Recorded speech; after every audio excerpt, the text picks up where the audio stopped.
Welcome in everyone to Flyover Footy on YouTube, on Twitter, Instagram, and I think Facebook. Insta's working today? This is working today. I clicked it right as that little 15-second down went, and I found out that Instagram appears to be on a 15-second delay. So that's illuminating for me. Oh, Yeah, I was on with the Designated Players podcast just like an hour ago to, I forget what they called it, but it was basically like a postmortem, like what went wrong for City this year. I guess they've been doing that feature for teams like us, Galaxy, SKC. SKC, I'm sure. Yeah, for me, it was rather straightforward. I mean, I won't take the thunder, but like if you're tuning into us right now on the live stream or you're watching on YouTube afterwards, check them out. The Designated Players podcast on Blue Sky and Twitter. I know they'll have our episode featuring St. Louis and me.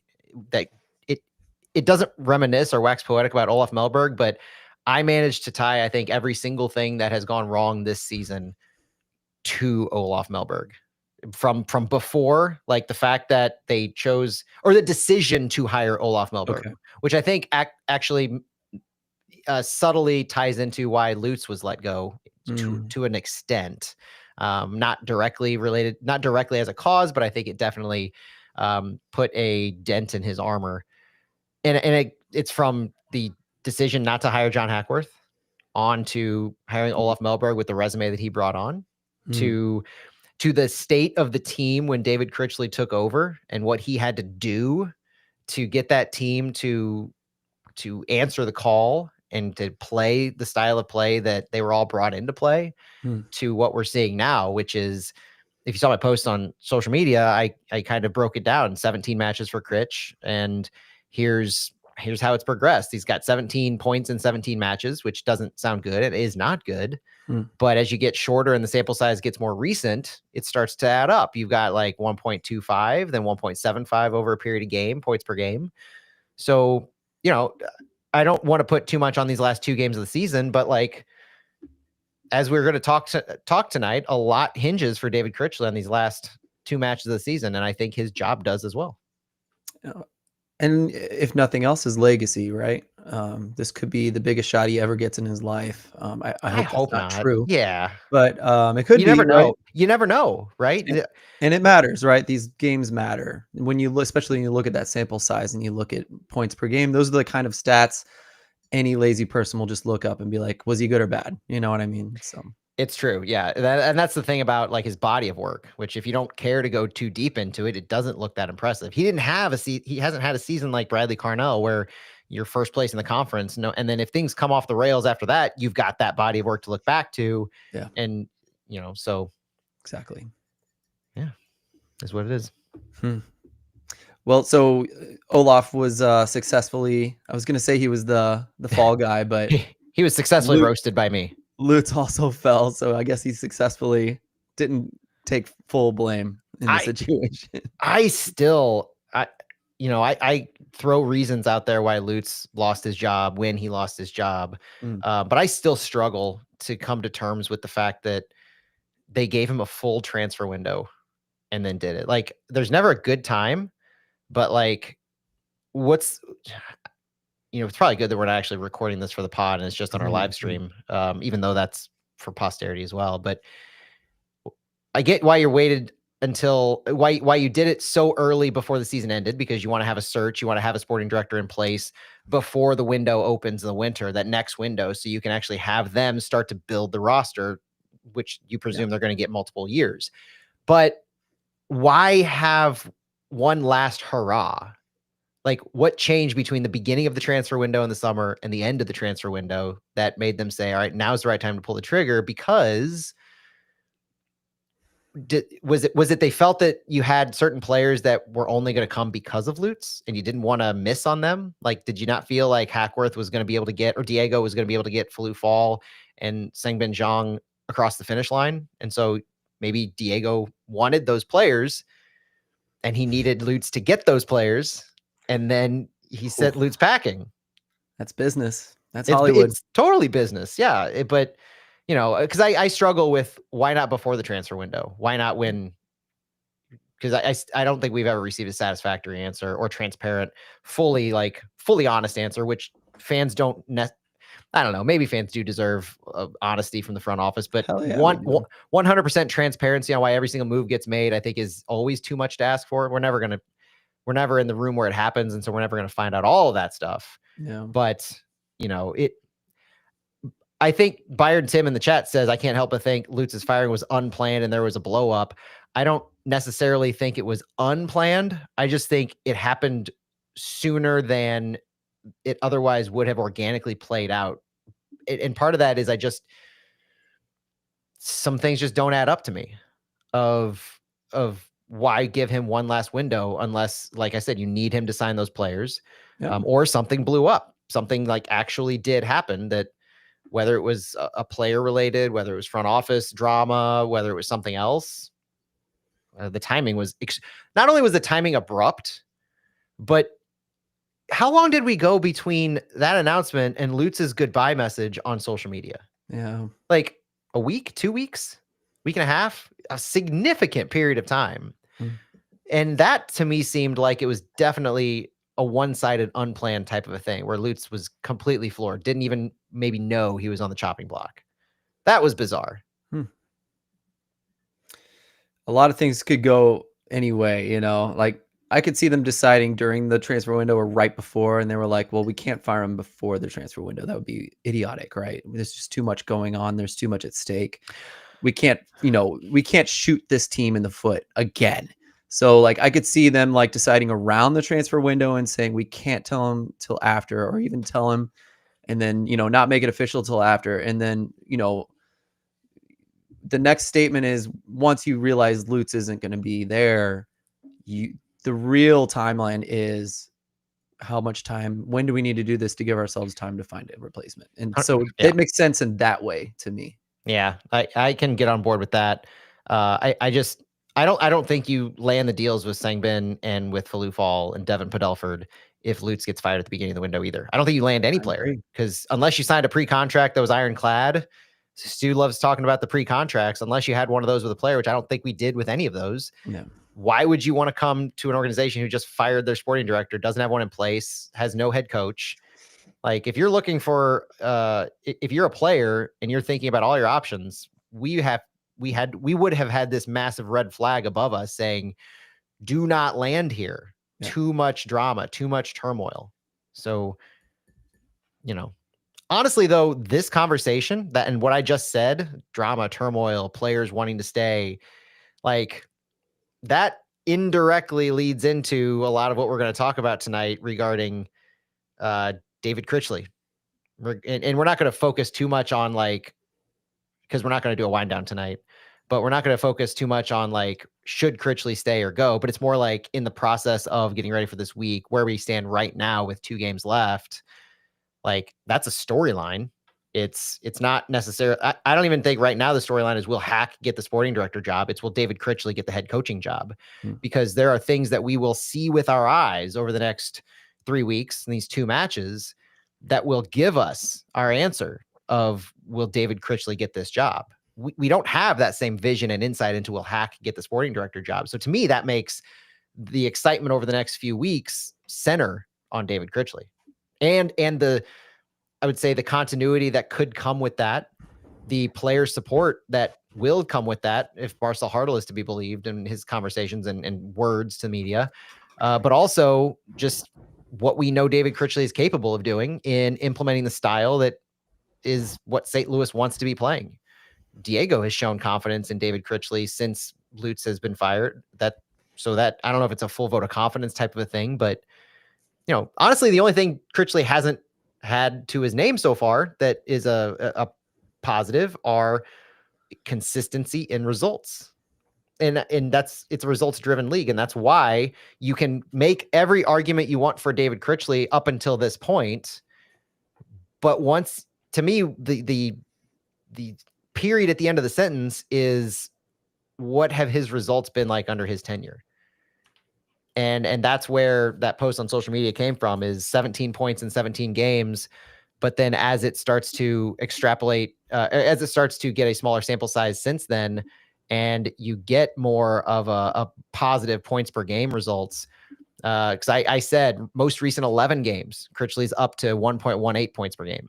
Most recent 8 games, he's up to 1.15 points per game. Most recent 4 games, he's up to 1.75 points per game. You need like 1.3, 1.35 to make the playoffs. And Hackworth did the same thing at the end of his tenure. He had more points per game than he did at the beginning of his tenure. So everybody who wanted Hackworth because of that performance, Critchley's starting to give us that, which is why these last 2 games matter. That's why these last 2 games are important, focusing on David Critchley, because they will give us our answer of whether he'll be the head coach for next year. Maybe. Ideally, we ahead of time. I'm happy to say that after they finish and we don't get those answers, well, best laid plans. Right. But now that we've said all that, we should probably actually do the podcast. Here we go. Welcome everyone to Flyover Footy on the Big 550 KTRS. It is our postseason eligibility show, is how I will say that. I practiced that a few times in my head, and I still had to say it slow, but I think I got it right in the end. And we've got a good lineup of interesting news to talk about here in the beginning before we start getting you ready for the Austin FC match against St. Louis at Q2 Stadium on Saturday at 7:30 p.m. Thanks for that, Matt. Matt is here to join me to do that. Thank goodness. Matt, how's it going, man? Got your back, Phil. Going pretty well. You know, it's been a long week. It's been a long season, but there are plenty of interesting storylines to follow these last couple of games for City. And, you know, I got to go to the press conference this week, so I got to talk to David Critchley a little bit. And I think it's, you know, it's a different dynamic having been eliminated from the playoffs. You know, the hope that you clung to said, how long can we stave off the inevitable? It hit us like a freight train when that LAFC match, and the stars of Major League Soccer brought the hammer down on us.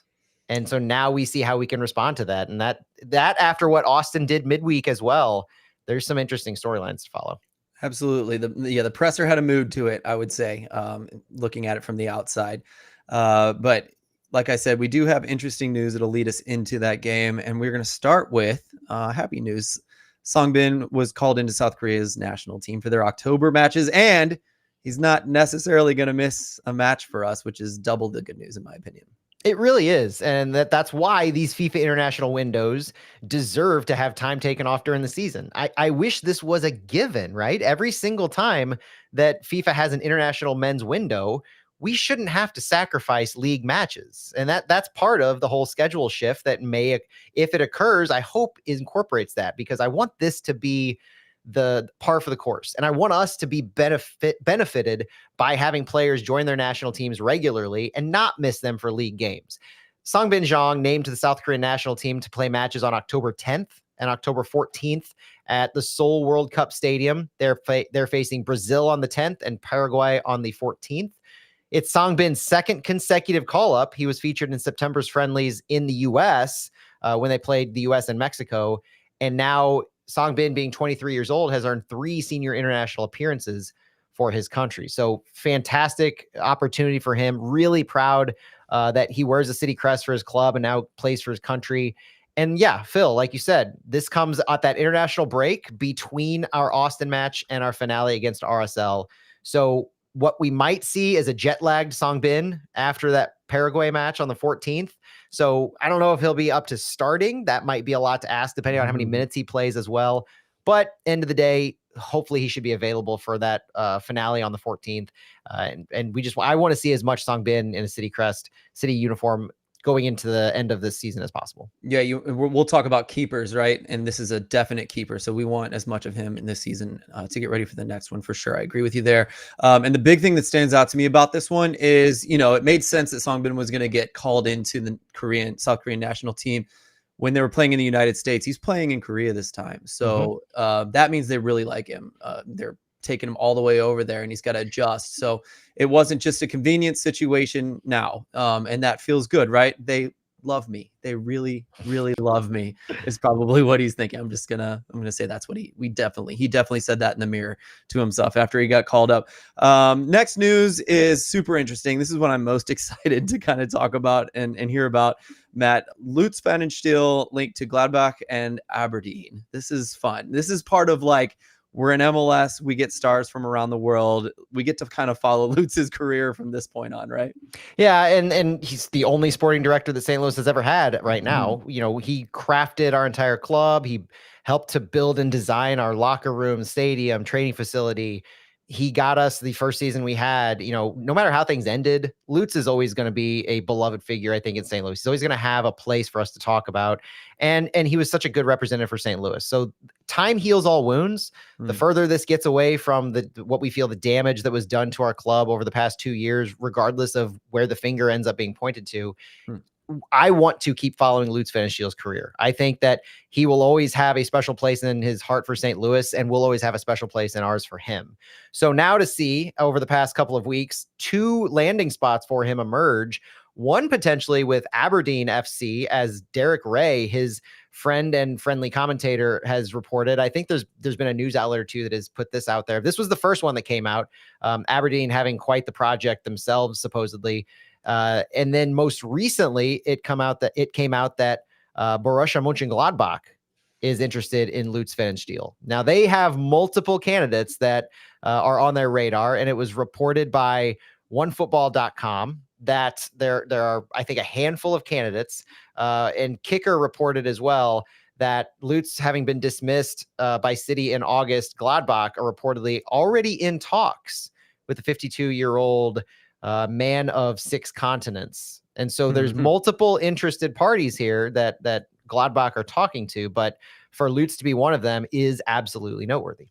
Yeah, and you know, I've got a preference here. You can see the jersey I'm wearing. I got this actually at a Stuttgart Gladbach match. My only Bundesliga game I've ever been to. So that was fun to see, and I like this irony that this is one of the options. But if you guys are watching Bundesliga, Gladbach are an absolute dumpster fire right now. They're last in the table, bottom of the table. You know, Joe Scally just had like scathing remarks after their last loss. I think it was like 6-4, but it was 6 unanswered or something like that. So they're doing terribly. But I would love, you know, there's this idea that Lutz will bring in his guys, right? Or he'll scout people. You hope if he goes to Gladbach, he will, you know, remember some of the best American players perhaps he saw when he was over in MLS. And I would love to have another conduit for Americans to go to Germany. I think that'd be awesome. Absolutely. Yeah. Hope he finds a spot if he wants a spot very quickly. And we'll see what he does at either Aberdeen or Gladbach or wherever he lands up. Absolutely. I'm rooting for him. No hard feelings there. And like you said, I think time will make us all feel very similarly in that way. Yeah.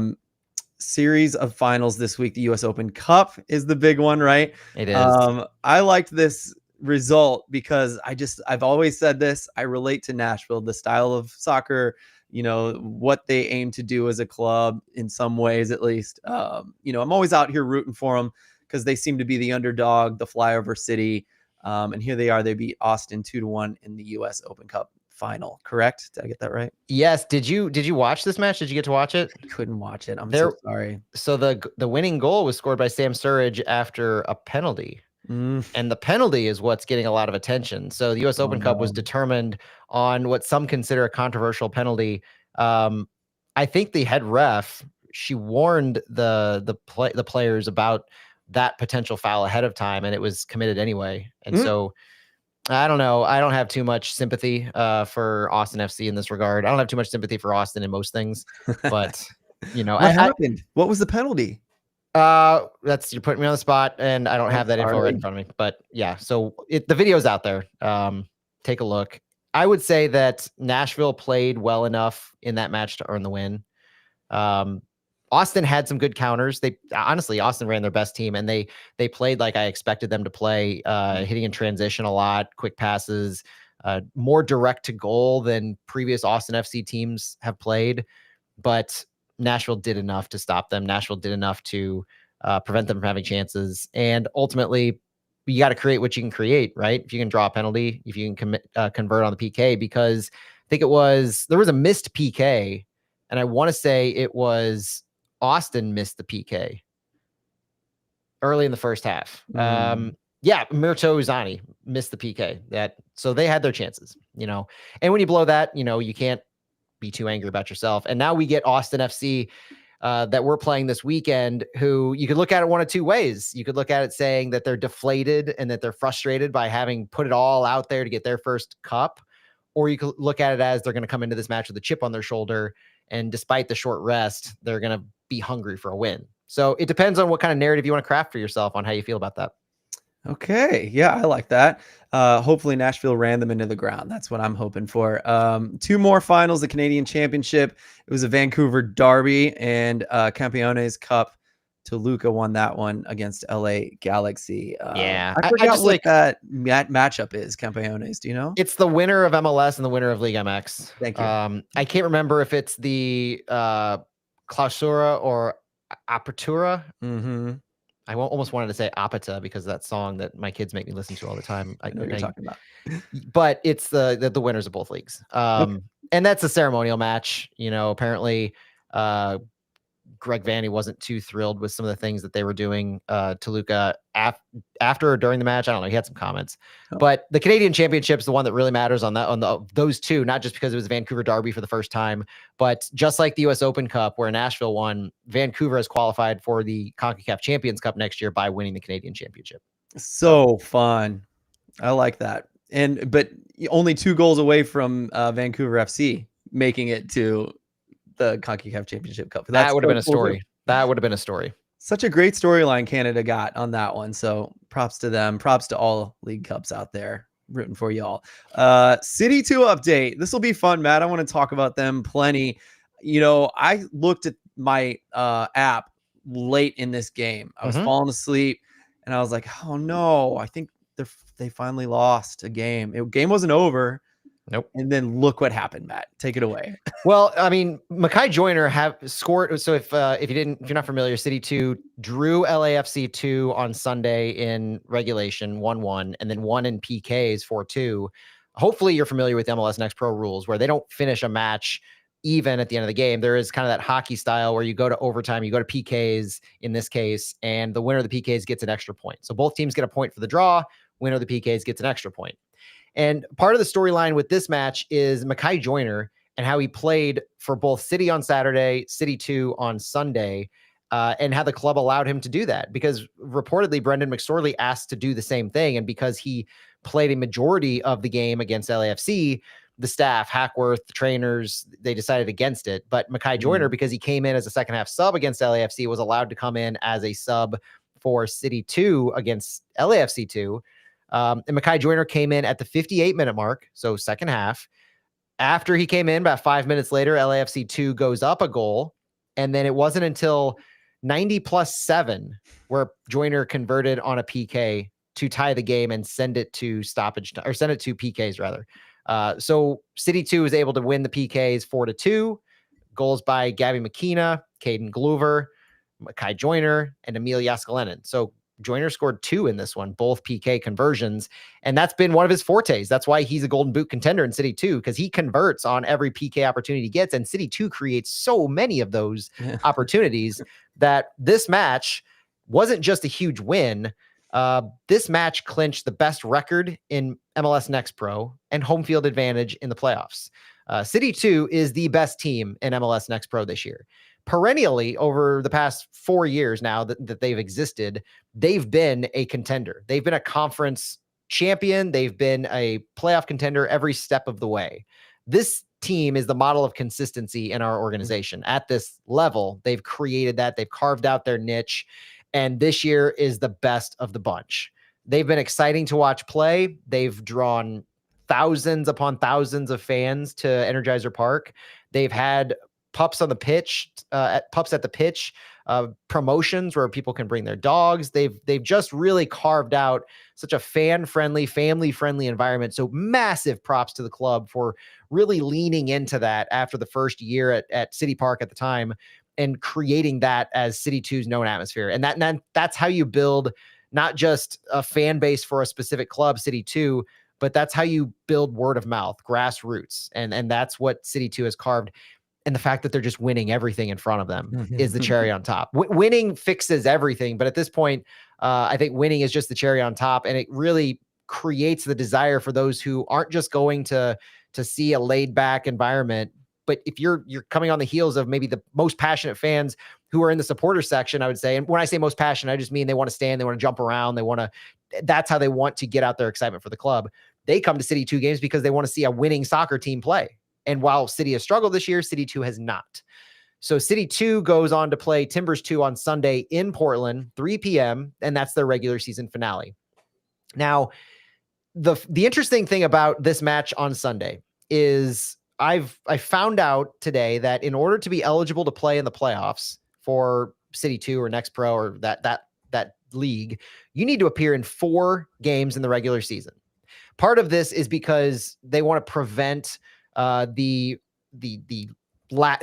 ability for you to send all of your stars from your first team down. So City is eliminated from the playoffs without a requirement. You'd be able to send like Marcel Hartl, Klaus, Simon Betcher, Chris Dirk, and all those players down to City 2 because there's no rules on those loan downs, as we've seen from players like Akil Watts, Michael Wenzel, Jay Reed, Haziel Orozco, once they've signed their City contracts. So there is a rule that says you have to appear in 4 games in MLS Next Pro to be able to be eligible for the playoffs. And on Sunday, City has 2 players that this would make their 4th and final eligibility match. It's Akil Watts and it's Michael Wenzel. So that's a storyline to follow on Sunday, is while City 2 has this all wrapped up, if we see Michael Wenzel and Akil Watts start or perform, feature in this match, they will be eligible for the playoffs. So that's a nice little thing to round out all the other standout performances from Gabby McKenna, from Tyson Pierce, Emil Yaskalenin, Brendan McSorley, when he will probably feature in the playoffs, all these other players who have just really owned what they've been given at City 2. Absolutely. And, I was excited to talk about this because, just skipping straight to it, City 2 has done everything right from the start to now. And I think some of the things that City 2 has done is like, if Lutz's vision had gone right for the first team, this is perhaps what it could have looked at like, right? Like my favorite thing is that it's had a steady style of play from the beginning. And so that has been the base of the entire team. Every team, there's been 3 coaches? Several coaches have come in and out, but the style of play has stayed very consistent. Lot of different players coming in and out, starting with super veteran players to a little bit of a mix. And now it's like in my opinion, a perfect mix of old players and young players. And it feels like that perfect mix because we have some really key veteran, reliable players that are willing to play with City 2. They're older than the average age player in MLS Next Pro. So like people like Kuzane, Mateo Kidd, and then bringing in even Seth Antwi is 25. Oh yeah, that's a good point. Well done. And then bringing down players like Matt mentioned, all the City 2 tweeners and City tweeners. That a lot of those guys are like pretty veteran compared to the young kids. But then you're able to get the kids who have potential, the homegrown players, lots of minutes in certain areas of the field.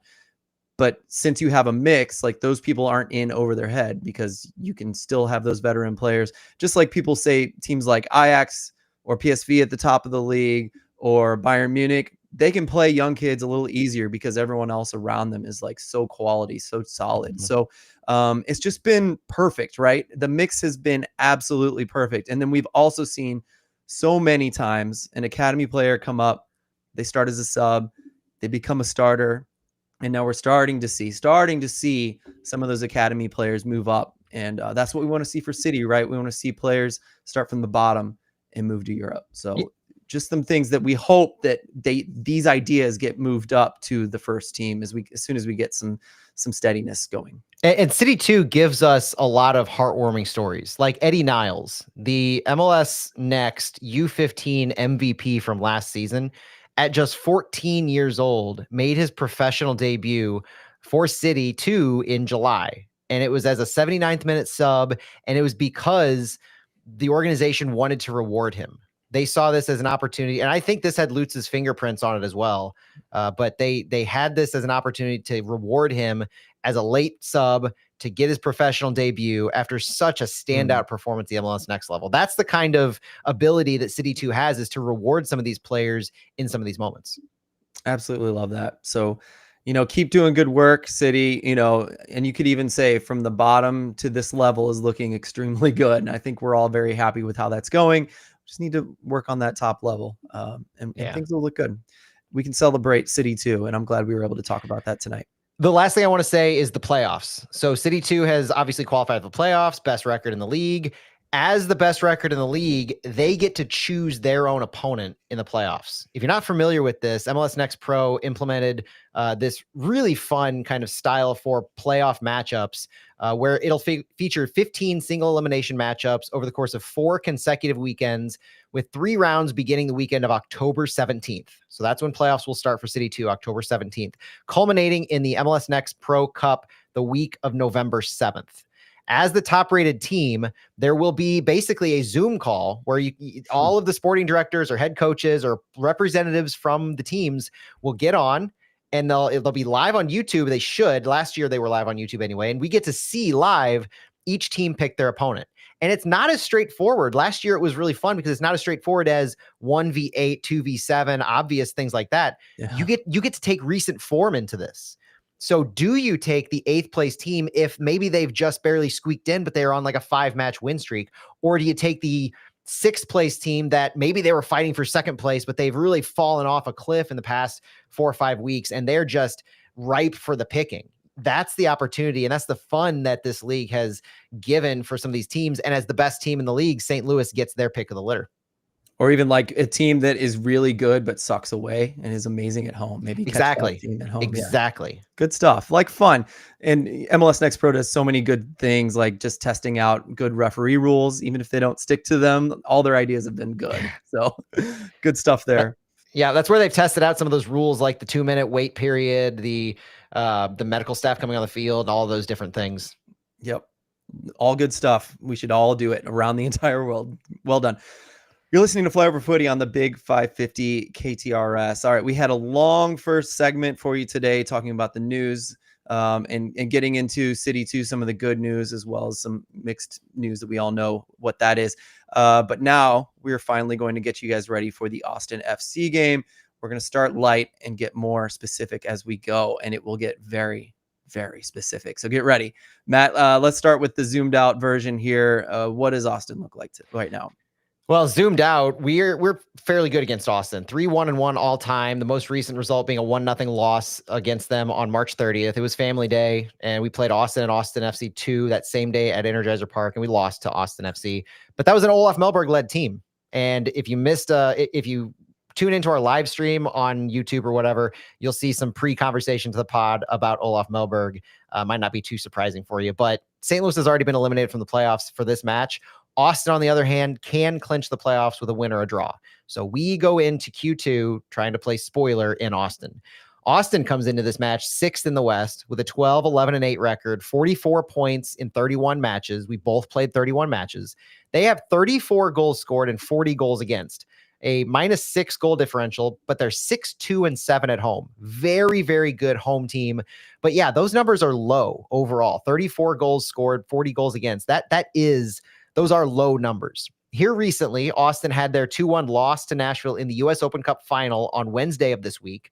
Last weekend, they had a 3-1 loss at RSL, but it was a rotated lineup due to prioritizing the U.S. Open Cup.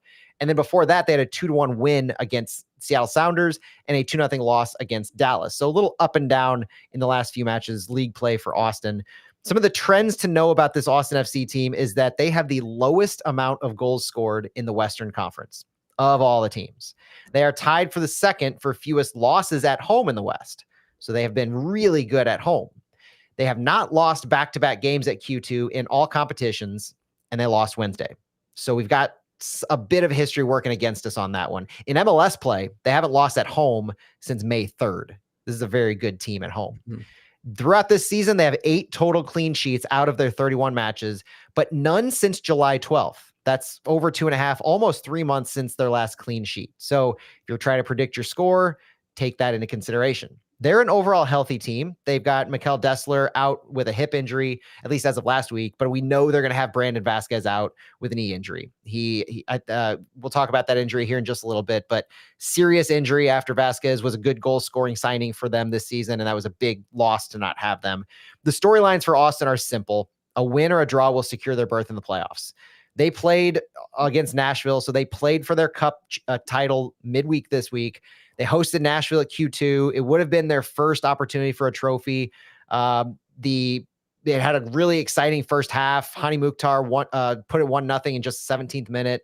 But their striker Uzuni had a stoppage time equalizer after a save penalty at the end of the first half. Second half, it was cagey back and forth. We talked briefly about the PK that was the deciding factor from Sam Surridge. Austin outshot Nashville 12-9, but really didn't have any finishing. And that was the story. That's kind of been the story for Austin all season. But having only 2 second half chances, they really got all their firepower out early, including a missed PK in the first half. Brad Stuver made some key saves, but defensive lapses and that really boneheaded penalty committed. That was the story, and that was the difference maker. We'll talk about St. Louis here in a little bit. I want to circle back to St. Louis because I want to talk a little bit more about Austin and get some insight into who to watch out for and what their style of play is. Austin FC has a few notable names, but because of their 34 goals scored this season, they have not been a scoring powerhouse. They lost Sebastian Driussi to a transfer in the offseason, so they've been relying on Mirto Uzuni, their forward and designated player who they signed from Granada CF in January of this year for a club record fee. Big signing for them, but he's only had 6 goals and 3 assists in MLS play. He's been kind of fire in the U.S. Open Cup. I think he had a couple goals, including a goal against Nashville. But he's been the guy they've been relying on to step up for Brandon Vasquez. He's got a dribbling flair, a vision in transitions, and he can be clutch in goal scoring. So in this style that Nico Estevez has employed for Austin, he's been a good fit. But he does have inconsistent finishing. The team ranks low in conversion rate in general, but where Uzuni is on the field, I think he can drift wide, which kind of leaves them isolated in the center, and it kind of exposes them to some poor shot quality opportunities. On the other side, Brad Stuver is their goalkeeper, and he's quality. I'll just say that. He's a good shot stopper, underrated command and reflexes. He's one of the best in MLS when it comes to high pressure saves.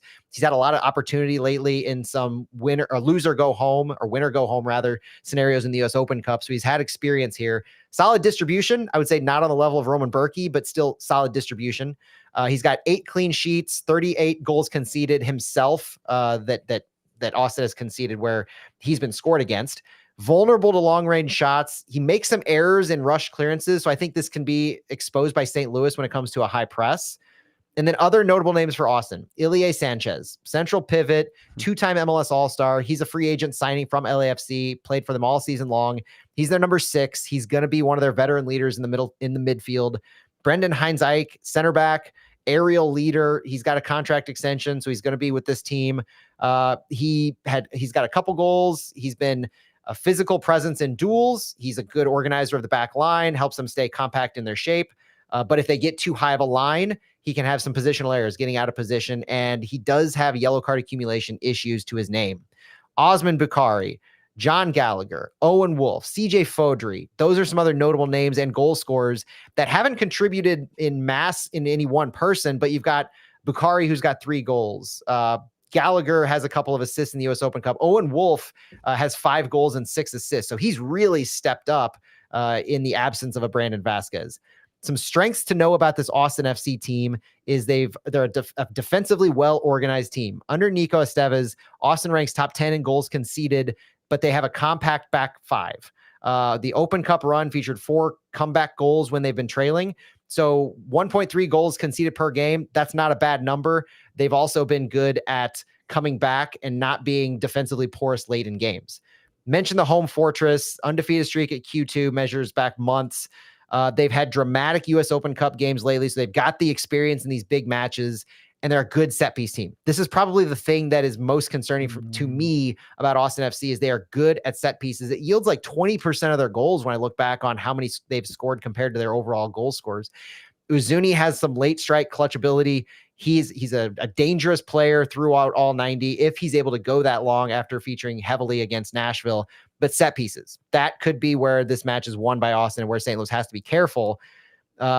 overall style of play, I think Nico Estevez has gotten a pragmatic counterattacking team. They've gone away from a possession-oriented team that is more efficient and suited to the roster that they have in Austin. They can absorb pressure in a mid to low block. They exploit transition with pace, and they've done this here recently against Nashville. They have a 47% average possession, quick diagonal passes, wing overloads. They're going to leverage probably a 3-4-2-1 formation. They've used this greater than 50% of the time, but they have this versatility that David Critchley alluded to on Thursday's press conference.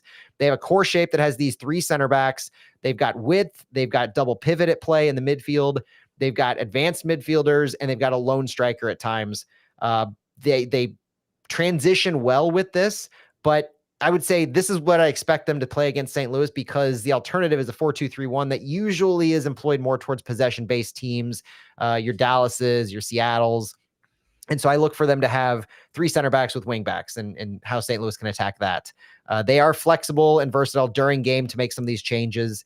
So it's something that St. Louis, and I think David Critchley is going to have to think multiple different types of game plans depending on how Austin comes out with this. But end of the day, for me, Austin is how are they going to respond after having just lost a heartbreaking match at their home field in the U.S. Open Cup. And with clinching on the line, I was kind of excited until you mentioned that, Matt. I hadn't considered that. So that's scary there.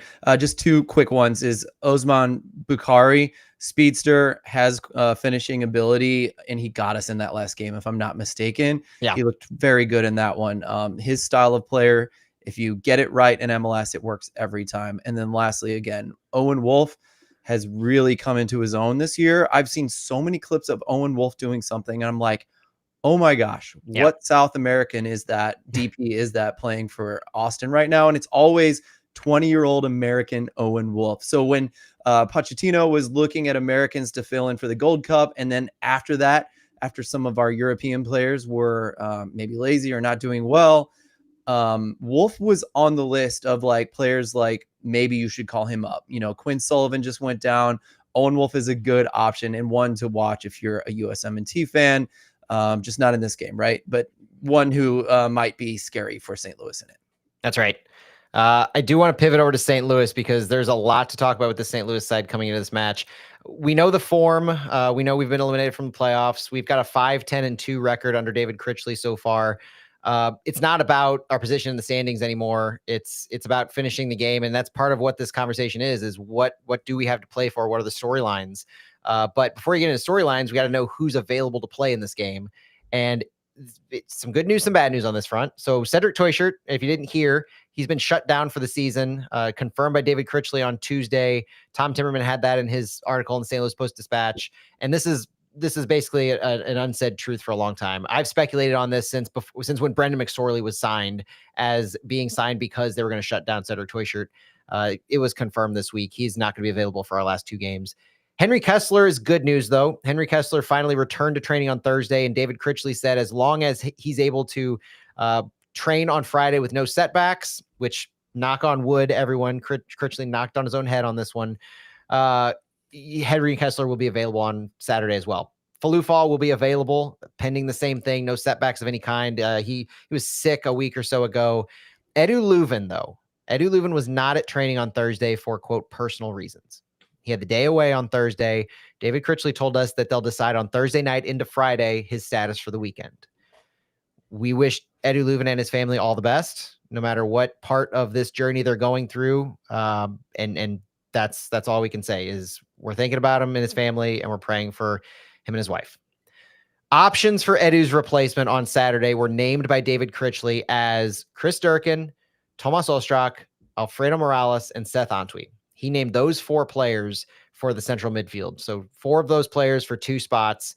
He didn't list Conrad Vollum as a name there. Read into that what you want. But what he did say, and this is where the title of our live stream and maybe our episode comes into play, on Thomas Totland, quote, Thomas will have a big feature this weekend. I'll say that. So this match to me is earmarked as the return of Thomas Totland, the return of Thomas Totland to the starting 11. If Critchley comes out here and tells us on Thursday that Thomas will have a big feature this weekend and he ends up playing him 20 minutes to end the game, I will be frustrated. He sold this enough because we asked him a few different ways about this, and he sold it enough to where I think Totland starts. And if you read more into it and think, all right, is he going to start on the left back side or the right back side? Well, our player who was available on Thursday at the press conference was Devin Padelford. And initially, I thought, oh, that's Padelford, his kind of last opportunity to talk to the media before his loan expires at the end of the season. But oftentimes we see the player at the press conference who's going to feature on Saturday. So spoiler for what my starting 11 might look like, but excited for Thomas Totland. Critchley was saying things like, throughout that stretch of games they had, the Montreal, the San Jose, they found themselves in a lead. They were playing good, and they didn't want to rotate the back line too much. So while he had conversations with Conrad Vollum about running it out at right back, you also had the form of games they were in. He called a lot of this out of Thomas's control. And so this leads us to believe, or leads me at least to believe, that a lot of what we've been seeing in the lack of Thomas Totland hasn't necessarily been Thomas Totland did anything, or he had a bad performance, or he did something to earn riding the bench. It's just Padelford has had a good run of form at left back. Conrad Vollum was intentionally played at right back because where else are you going to play Vollum at this point? You're going to play him over Durkin or Leuven at the central midfield. You're not going to play him over Songbin Zhang in the right midfield with that role. So where are you going to put him on the field? And so Critchley chose right back at that point where maybe Thomas Totland wasn't in the best form. And so now we get to 2 matches left to go in the season. And this is part of the storyline. This, to me, is one of our biggest storylines, is what's the priority for these last 2 games.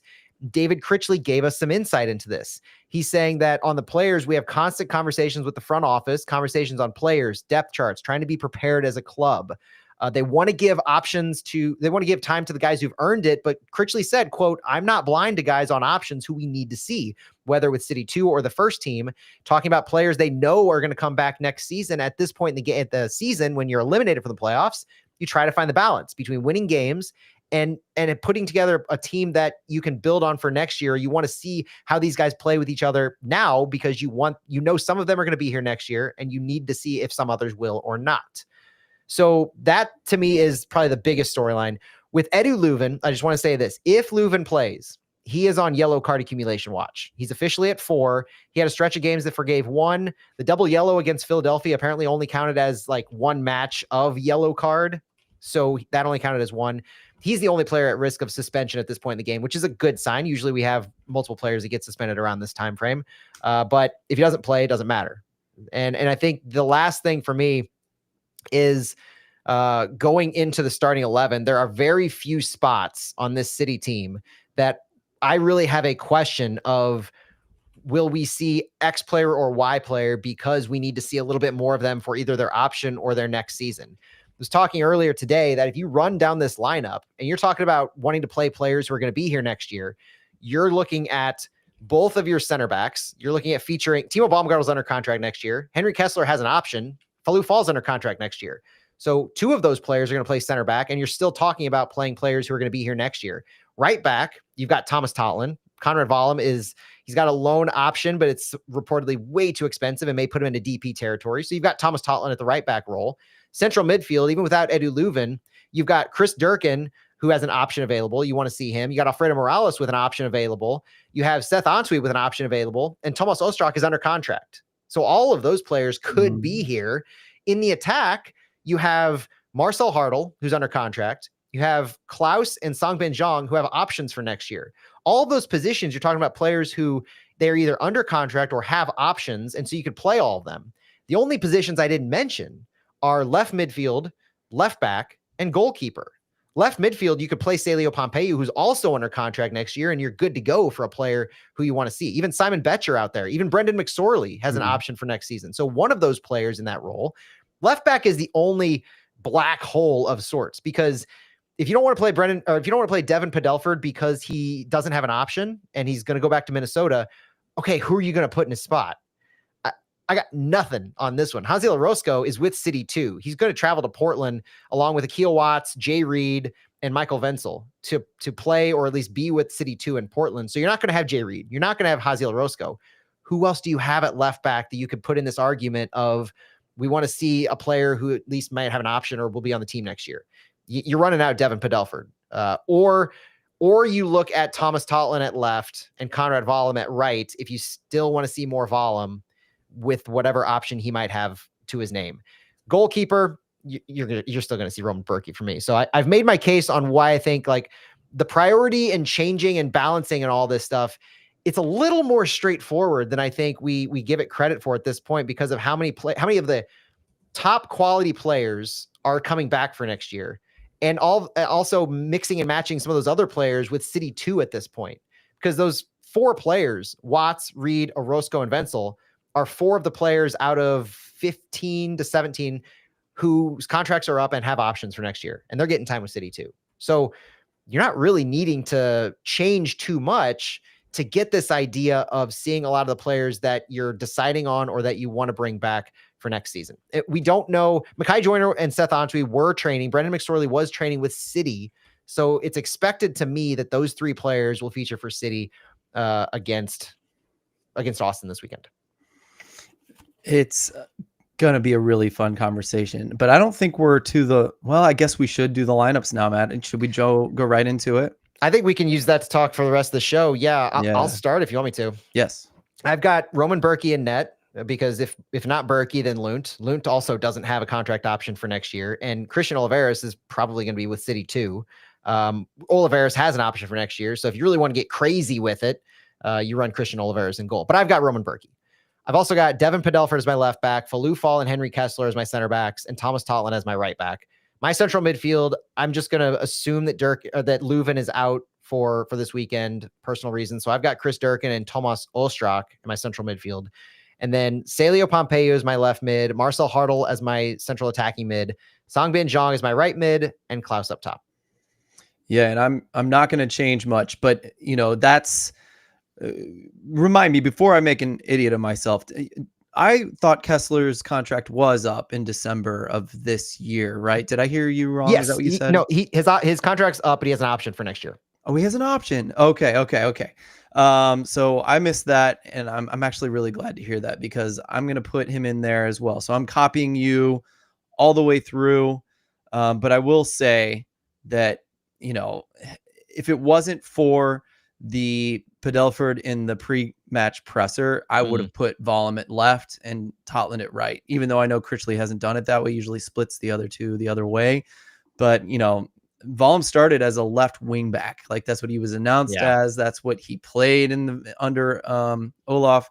And I liked him on the left. I think I liked him on the left more than I would like Totland on the left. Critchley maybe disagrees with me. I think Vollum's been absolutely lethal on the right. And maybe he and Songbin have, good.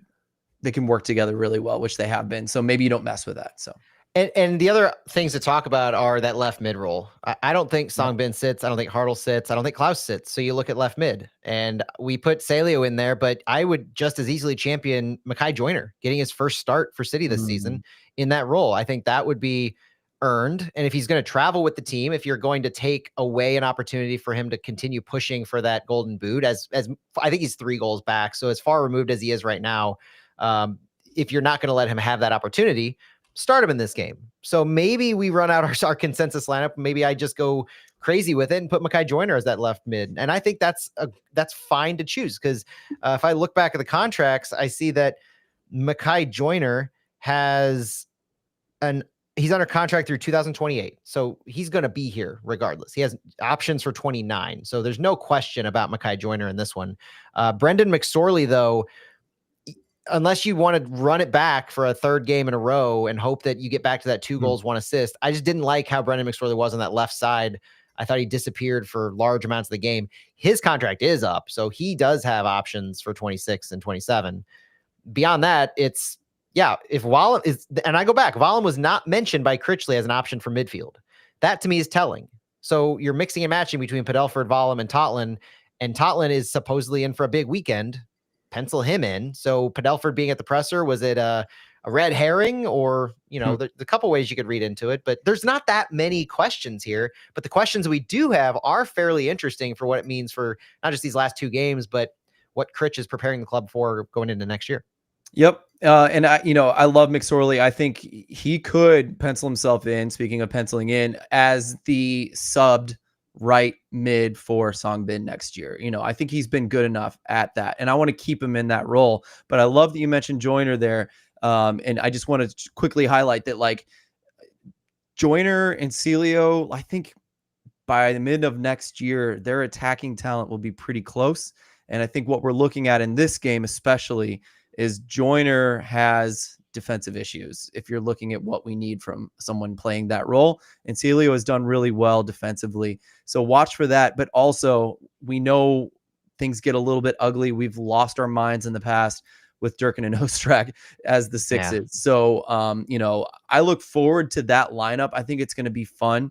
But defensively, that's my only worry if we start Joyner, other than Celio, with all the other changes going on. But fun conversation, Matt. That was good stuff. I guess the last thing is central mid. You could go Alfredo Morales. I don't see Seth Antwi starting, Right. but you could Morales in central midfield is the only other option. And yeah, Luke Jacob in the chat really quick. Is Songbin's contract up this year? Yes, his contract is up. He has an option for 2026, and he would still be on a U22 contract for next season. He makes a little over 700,000 in his salary, but he would only hit the salary cap at 200K next year, regardless, because of his U22 contract that still applies next year.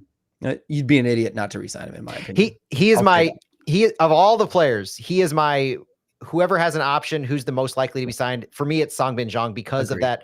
The quality we've seen on the field is enough. Plus, we paid $1.6 million in a cash trade to get him. First of all, the options or the incentives might have been triggered by his playtime, but it just makes too much sense. He's my no-brainer, even over Klaus. I think it's more likely, if I had to compare, that we bring Songbin back versus Klaus. Yeah, and we talked about Klaus. You know, it's just like replacing that player in MLS in that role is just like so hard to replace and get it right. Like, why mess with that? So yeah, with you, Matt. Quick predictions, and we're out of here. I think I got 3-2. Might as well go City win. Why not? Why not predict a City win? We've got that historic good record against Austin. Let's play the spoiler. Let's run it out, and let's let Critchley cook, having four matches with at least a point out of, was it 5 games? Yeah, out of 5 games. This starts Critchley's path towards actually trying to cement his role for next year. It's this match. It's Real Salt Lake. I really quick, Phil, I've said that if he wins these last 2 matches, I can support him. This last run of form, that's good enough for me. I've seen what the players do to respond to him. I've seen him, his City Voice interview is fantastic. Like him as a person, all that stuff. If he wins 1 of 2, maybe 50-50, greater than 50-50, just a hair. But if he loses both of these 2 matches, you're going to have a really hard sell job by the club to say that Critchley is the right guy. I will say 4-3, and I want to see how hard these players fight for Critchley. I think that's something I'm going to watch for. Yes. But I think Austin will be tired. I think they will play hard for Critchley in this one.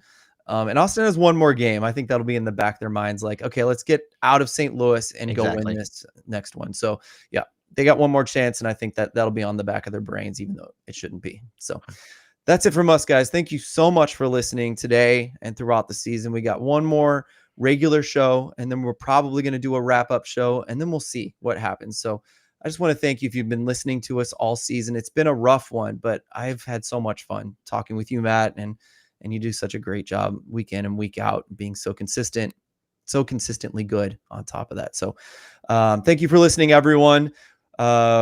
It's fun from here on out. So I look forward to this game, and I think you should too. We'll be talking to you guys next week. Enjoy. We're out. All right. Really quick, Luke Jacob, I want to get to his question in the chat. What time of year do you guys think we'll see a new sporting director? Diego said end of the season, so I'm not expecting anything before our last game is played, but I would expect something. We had a conversation too earlier, so I'll just throw this out. Critchley reiterated in his press conference. If you haven't listened to Critchley's press conference, it's a pretty good one, honestly. And he opens up when I asked him a bunch of conversations that he's had with the front office, including the fact that they have told him what they need to see from him, what his goals are, and how he can win this job.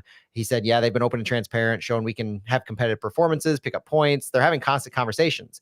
But Critchley said the priority is still to find a sporting director first and then have conversations on players and staff. So sporting director is coming. The speed with which would either be the week after our last game or sometime before the transfer window supposedly opens, sometime before training camp opens.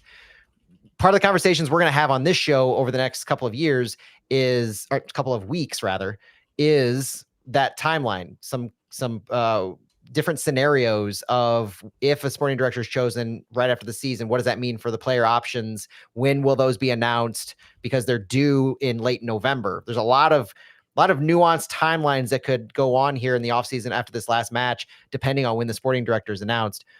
But the last thing I'll say on David Critchley, which kind of leads to a question from David McDonald in the chat, is what role do we think Critch might have with the club if he's not head coach for the senior team? Back to City 2, assistant for the senior team. The good news on this front to me, as a guy who is a David Critchley fan, is that Critchley said that he's had discussions with the front office that even if he doesn't get the head coach job, he will be back with the City organization next season. He said that reassurance has allowed him to feel comfortable and confident and feel good in the situation. So I would like to see Critchley as an assistant to the first team versus going back and head coaching City 2. That's what I said. Awesome. I agree with that, because I think he would be, imagine a sporting director that has MLS experience.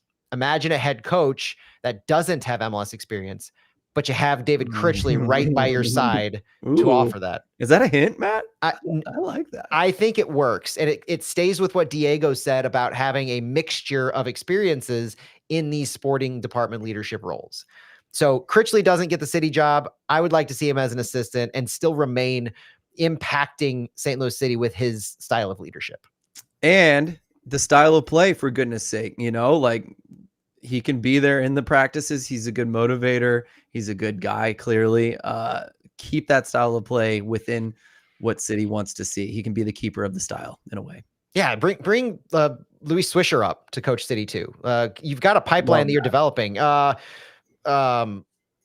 got options in your academy. There's multiple people you can bring up and who deserve it. And I think that there's not a problem at all to me with that. Good stuff, Matt. Thanks, dude. Yeah, thanks everybody. We appreciate you tuning in. Enjoy the Austin game.